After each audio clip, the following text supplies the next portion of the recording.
Hello दोस्तों, नमस्कार। मेरा नाम विजेश पाखलीवाल है and welcome to my YouTube channel. You can read about me here I have mention.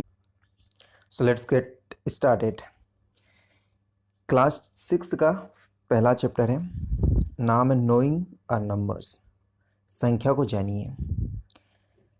तो सबसे पहले दोस्तों अपने को समझना पड़ेगा कि संख्या क्या होती है। जैसे अगर मैंने लिखा 26 समथिंग, तो क्या होता है, ये डिजिट है। 6 और 2 क्या है, डिजिट है। तो एक या एक से अधिक डिजिट आपस में मिलती है तो एक संख्या फॉर्म करती है, और उस संख्या को हम क्या बोलते हैं, इंग्लिश में नंबर्स बोलते हैं। तो इन नंबर्स के बारे में हमको इस चैप्टर में पढ़ना है, ठीक है। अब आगे अपन बात करते हैं कंपैरिजन ऑफ नंबर्स, ठीक है।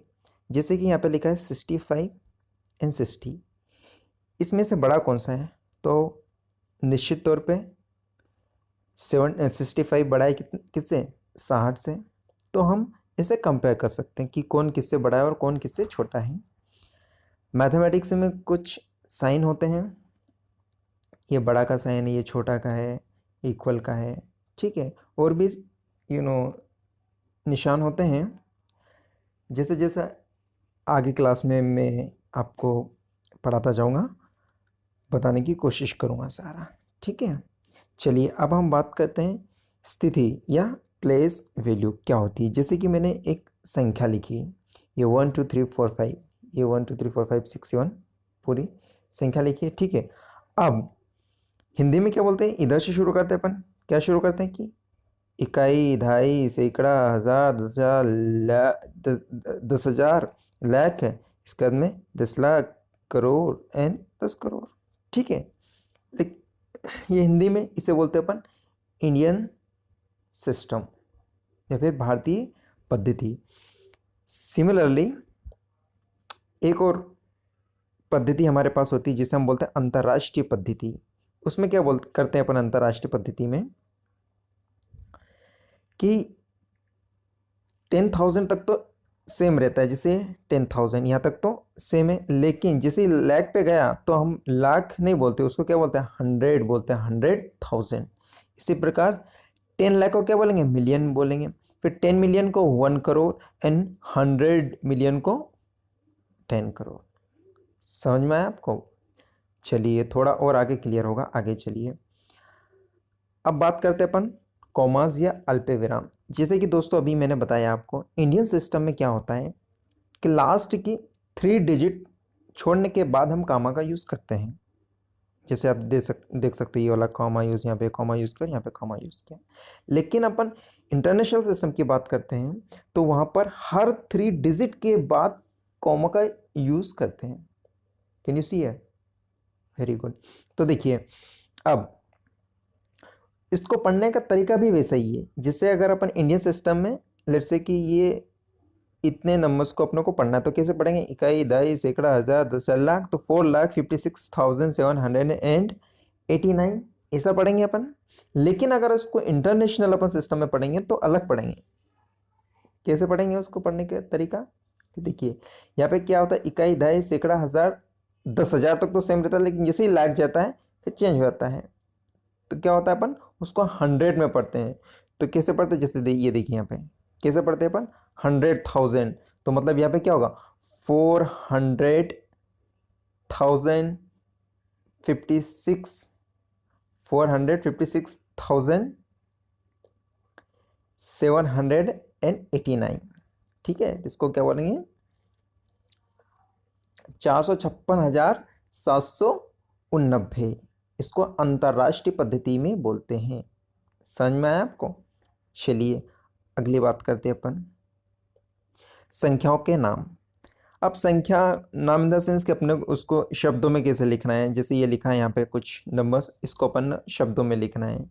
अब बस शब्दों में लिखना है तो क्या तरीका है, बस उसको रीड करना आना चाहिए आपको। कैसे रीड करते हैं, इसे इधर से करते हैं, इकाई, दहाई, सैकड़ा, हजार, 10,000, लाख, 10 लाख, करोड़। तो 8,75,95,762, ये इंडियन सिस्टम में अपन ने इसको रीड किया। लेकिन इसी को अपने को अगर इंटरनेशनल सिस्टम में रीड करना है तो उसका तरीका अलग होगा। वो क्या होगा, देखो मैंने बताया था आपको कि हर 3 डिजिट के बाद अपने को कॉमा का यूज़ करना यहाँ पे किया हुआ है। तो इसको रीड करने का तरीका क्या होगा, देखो 78 मिलियंस, ठीक है 78 मिलियंस ये, इसके बाद 921,000, तीनों डिजिट को एक साथ पढ़ना, ठीक है, एंड 92। ऑलराइट, समझ में आया आपको। तो इंटरनेशनल सिस्टम में आपको 3 डिजिट को साथ में लेके पढ़ना है, और इंडियन सिस्टम में आपको लास्ट की 3 डिजिट छोड़कर हर एक 2 डिजिट के बाद अपने को कॉमा का यूज़ करना है और उसी के अकॉर्डिंग उसको पढ़ना है। Very good. अगली बात अपन करते हैं, इसको इंग्लिश में बोलते हैं एस्टिमेशन, और हिंदी में बड़ा कठिन नाम है सन्निकटित रूप। मतलब उसका अप्रॉक्सीमेशन देखते हैं कि इस वैल्यू का, फॉर एग्जांपल 279 लिखा है यहाँ पे, तो इसकी अप्रॉक्सीमेशन कितना है 280। सिमिलरली अपन एग्जांपल लेते हैं 37 का, तो 37 का अप्रॉक्सीमेशन कितना होगा, 30 हो सकता है या फिर 40 हो सकता है। लेकिन ये कैसे डिसाइड करेंगे, देखो डिसाइड करने का तरीका क्या है, नीचे देखिए, जैसे अपने पास 37 तो लास्ट की डिजिट है, in the sense I am talking about this digit, तो 7 डिजिट को देखिए, तो 7 डिजिट कहाँ पे लाई करती है, तो एक तो क्या हो सकता है कि ये 7 डिजिट 1 2 3 4 हो सकती है, तो उसको अपन क्या लिखेंगे 0। अगर ये डिजिट 6 7 8 9 हुई तो अपन उसको क्या लिखेंगे 10, इन द सेंस एक बढ़ाकर लिखेंगे, जिससे कि, और अगर, और हाँ एक और डिजिट बटी, वो बची कौन सी है 5, तो 5 है तो उसका 5 को अपन क्या मानेंगे, लगभग लगभग उसका अप्रोक्सीमेशन अपन 10 लेते हैं, इन द सेंस थोड़ी बढ़ाकर डिजिट लेते हैं। जैसे अगर 45 आया है तो अपन क्या लिखेंगे, इसको 50 लिखेंगे, 35 आया है तो उसको अपन क्या लिखेंगे 40, ठीक है। तो इस तरह से अपन अप्रोक्सीमेशन करते हैं। तो अब अगली बात देखिए, देखिए राउंडिंग ऑफ टू नियरेस्ट है।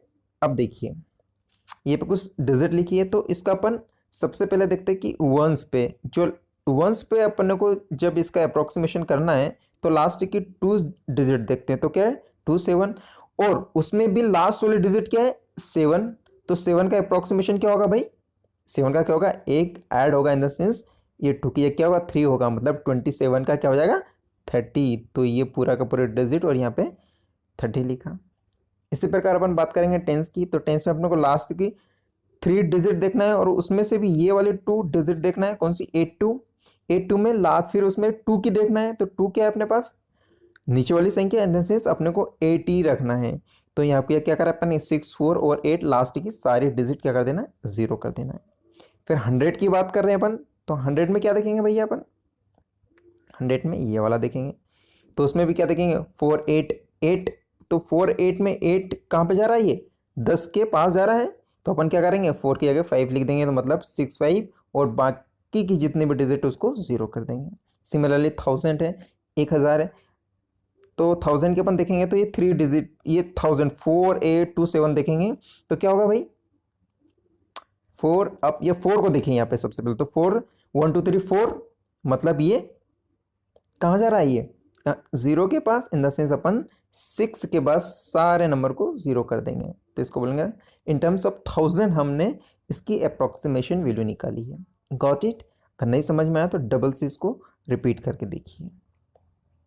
चलिए आगे चलिए, नियरेस्ट वैल्यू कुछ निकालिए, देख लीजिए, इसी का अप्रोक्सीमेशन मैंने किया है, आप एक बार इनको अच्छे से कर लेंगे तो शायद आपको और समझ में आ जाएगा इनको कि ये नियरेस्ट है, टेंस का है, या 100 का है, और 1000 का है, कि किस तरह से ये किए वैल्यू, यू विल अंडरस्टैंड। आप एस्टिमेटेड सम की बात करते हैं, तो देखिए इसमें ये है कि भाई 5290 ले रखा है यहाँ पे, और 17,986 लिखा है, तो नियरेस्ट टू दी 1000। अब 1000 का नियरेस्ट करना है अपने को, तो देखो इसका नियरेस्ट कितना होगा 500, क्यों, क्योंकि 5 और 2 को अपने को देखना है, तो 2 का क्या होगा 0 होगा, तो 5000 हो गया, और यहाँ पे क्या होगा 178, मतलब ये लास्ट वाली डिजिट देखेंगे तो क्या होगी 9 होगी, और 9 किसके बराबर होगी, एक एक्स्ट्रा, मतलब 7 + 1 हो जाएगी, तो 8, तो 18 समथिंग समथिंग, और इसका एडिशन लिया जाएगा, ठीक है। Very good. तो इसी तरह से इसका डिफरेंस भी होता है और मल्टीप्लिकेशन भी होता है, ये इस तरह से अपन कर सकते हैं, यहाँ देख सकते हो। All right, very good. Product in the sense, जैसे कि ये प्रोडक्ट करना है अपने को, यहाँ पे लिखा 99 इंटू 78 लिखा, तो इसका प्रोडक्ट करना अप्रोक्सीमेशन से, तो ये किसके बराबर होगा, 20 के बराबर होगा। 9 डिजिट को देखेंगे और ये वाले डिजिट को देखेंगे, तो ये किसके बराबर होगा, ये भी 9 के बराबर, मतलब 80। इन दोनों को मल्टीप्लाई करेंगे और जो भी इसका आंसर आएगा वो क्या होगा, इसका अप्रोक्सीमेशन आंसर होगा। अब देखिए कुछ रोमन लिपि, ये रोमन नंबर्स अपन पढ़ते हैं, बचपन में पढ़ा होगा आपने, तो देखिए किस तरह से होता है रोमन नंबर्स। देखिए इसको थोड़ा याद कर लेना आप, ये 1 2 3 4 5 6 7 8 और ये 9 और 10, इनको लिखने का तरीका ये इस तरह का है, ठीक है। अब क्या है, और देखिए सबसे इंपॉर्टेंट तो ये है कि देखो 1 को इस तरह से लिखा जाता है, 5 को, 10 को इस तरह से, और 50 को इस तरह से, 100 को और 1000 को डी, तो इस तरह से लिखा जाता है। तो इसमें रूल है, कुछ रूल ये है। पहला रूल तो ये कि repeat the symbol means addition, मतलब सिंबल का रिपीटेशन हुआ, जैसे यहाँ पे लिखा है देखो, ये सिंबल का रिपीटेशन हुआ 1 और 5 का सम है, तो मतलब इसका क्या होगा, क्या होगा, एडिशन होगा। अब वो एडिशन होगा या सब्सट्रैक्शन होगा वो देखेंगे, लेकिन उसमें कुछ ना कुछ होगा, एडिशन होगा इन टर्म्स ऑफ पॉजिटिव और नेगेटिव, ठीक है। और किसी भी सिंबल का 3 से अधिक बार नहीं लिख सकते, किसी भी सिंबल को 3 से ज़्यादा बार नहीं लिख सकते, अगर लिखोगे तो गड़बड़ हो जाएगा, गलत आएगा, ठीक है। अब हम बात करते हैं, मैंने बोला था आपको कि देखो 2 सिंबल एक साथ आए तो उनका एडिशन या सब्सट्रैक्शन होगा, वो कैसे, देखिए ऐसा, जैसे ये मैंने लिखा है 9, तो देखिए लास्ट ये वाला तो 10 हो गया, और 1 लिखा है तो 10 माइनस 1, तो मतलब ये लेफ्ट साइड में आया है तो वो माइनस होगा, और अगर राइट साइड में आया तो जो मेन नंबर देखा उसमें +1 होगा या एडिशन होगा, कुछ भी जो भी होगा वो, या 5 भी हो सकता है, 6 भी हो सकता है, जो भी होगा उसका एडिशन होगा, ठीक है। एडिशन हुआ, वेरी गुड। जैसे कि आप एग्जाम्पल देखिए, और एक लास्ट इंपॉर्टेंट वाला ये बहुत ही है, देखो V मतलब 5, L मतलब 50 और D मतलब 500, इस तरह से ये सारी चीज़ होती है, ठीक है, अपन ने ऊपर देखा है। अब देखिए यहाँ पे रूल ये है भाई कि V और X से 1 को घटाते हैं, और L M C से X को घटाते हैं, X इन द सेंस 10, और वो ये 1 मतलब 1 ही है, इनको घटाते हैं तो ही ठीक ठाक वैल्यू आएगी, अदरवाइज अर्थ का अनर्थ हो जाएगा। अब जैसे यहाँ पे लिखा एग्जाम्पल 69 अपने को लिखना है रोमन लिपि में, तो कैसे लिखेंगे, देखो 60, तो L मतलब क्या होगा 50, तो 50 अपन ने लिख दिया, S ये X ये लिख दिया, तो X और L लिखा है, ठीक है। तो L के ये आगे आया, ठीक है, तो इसका मतलब क्या होगा, ये एडिशन होगा, तो 50 + 10 हुआ, ठीक है ना, प्लस क्या होगा, ये 50 + 10 60 हो गया, +9, 9 को इस तरह से लिख सकते हैं, और तीनों को एक साथ मिला देते तो हम नंबर ये आ गया अपने पास। इसी प्रकार से 98 को भी इस तरह से हम लिख सकते हैं, ठीक है। आगे चलिए, अब हमारे पास 2 चीज़ है, एक असेंडिंग ऑर्डर होता है और एक डिसेंडिंग ऑर्डर होता है, अवरोही और एक आरोही। आरोही का मतलब ये होता है कि हमको छोटे से बड़े की साइड जाना है, ठीक है, और अवरोही का मतलब बड़े से छोटे की साइड आना है। जैसे कि ये नंबर लिखा है 2 6 7 8, तो अगर इसको बोला है कि भाई आरोही क्रम में लिखिए, तो आरोही इन द सेंस अपने को छोटे से बड़े क्रम में लिखिए, तो वैसा के वैसे ही अपन 2 6 7 और 8 लिख दिया। लेकिन अपन में इसको बोला कि अवरोही मतलब डिसेंडिंग ऑर्डर में लिखना है, तो सबसे पहले क्या बड़ी संख्या लिखेंगे, मतलब क्या होगा 8 आएगा, फिर 7 आएगा, फिर 6 आएगा और फिर 2 आएगा। समझ में आया आपको, very good. So this is the end of the video. Thank you so much. Have a nice day. I hope you have learned something. कुछ समझ में आया है तो कमेंट कीजिए, नहीं आया तो भी कमेंट कीजिए क्या समझ में नहीं आया, so that I can improve, because this is my first video. ये मेरा पहला वीडियो YouTube पे, so I hope you will cooperate with me. Thank you so much. Have a nice day once again.